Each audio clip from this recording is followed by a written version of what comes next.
I'm Robin Weeb, and today we have the privilege of interviewing Alyssa Selman, and she has a story like none other that I have heard before. Alyssa, talk to me a little bit about the life career path that you chose for yourself. Well, I think I was 8 years old when I decided that I wanted to be a jockey, and I'm pretty sure my dad told me that I was going to be too big. Luckily, genetics did not work that way, and I ended up being under 100 pounds quite comfortably. So I started grooming at the track, and somebody saw me riding a horse, a pony horse, and said that I looked like I could ride, try a racehorse. So I did, and that's kind of how I ended up race riding. I galloped for a couple years, and then I started jockeying. Your journey began as a jockey, and where did you find work? Well, I started galloping for a guy named Clayton Gray. He's since retired, but he gave me a lot of chances. He put me on a lot of horses that most people probably wouldn't have. And then he started me off with my jockey career, giving me a lot of opportunity to ride even some of his quite nice horses. What is it that you loved about being a jockey? A little bit of the competition, the physical aspect for sure. I like being that active, and the horses. Most of all, the horses.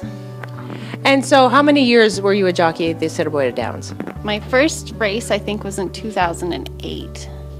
So I started working at the track. So I groomed for 2 years, groomed and galloped for 2 years, and then I started race riding in 2008.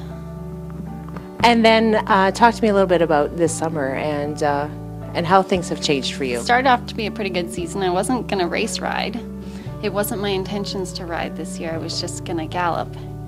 And then we were short race jockeys, and I started riding again.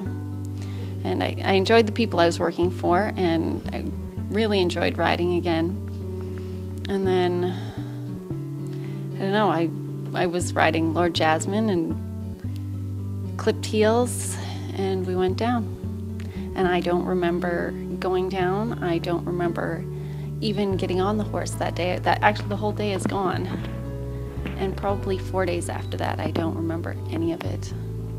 So what did they tell you actually happened? And have you seen the footage of some of the stuff? I saw the footage.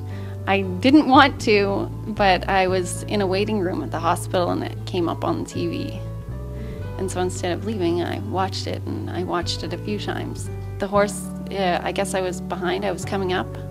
I would have been sitting third on Lord Jasmine, and we clipped heels. Like, my horse's front feet clipped the heels of the horse's back feet in front of us, and I don't know whether, I can't remember, I haven't watched it in a while, but we may have somersaulted, he may have somersaulted, and the impact, I guess, was very hard. So when you start to remember, and you are in the hospital, and they share the news with you that you'll never walk again. They didn't share it right away. It took a while. So you're in the hospital, and things are happening. People are around and supporting you. What was the healing process like? The healing process. I'm still in the healing process. I don't think it ends. And so you leave the hospital in a wheelchair, and life has to be different. Very different. It's relearning to do everything that you did on a daily basis. As easy as sitting up, balancing yourself, how far forward can you lean to pick something up off the floor. It took me months to be able to lean over and pick something up off the floor, or touch my feet, or put my shoes on. All these things that would have been normally very easy are very challenging. But to be able to move around and do all the things in a house by myself is kind of amazing. To not have to have care or have someone here with me all the time is pretty amazing. Overwhelming amount of community support, I imagine. Yeah, amazing. The people that are willing to stop in and check on us, neighbors that are really nice and friendly and coming to make sure that I'm okay, and coming to clear our lane and lower the island. And there's a lot of and fix my car, just things that people are doing and not expecting anything in return. It's a really great community. Yeah. So you are home. Talk to me a little bit more about some of the things that you are enjoying now here at home. Well, being home with the kids, going to hockey and Aries and dance class. These are things I probably wouldn't have had time to do.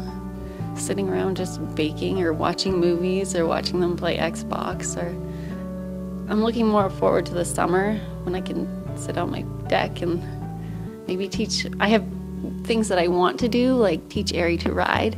We're looking at getting a pony, and up until this point I haven't decided.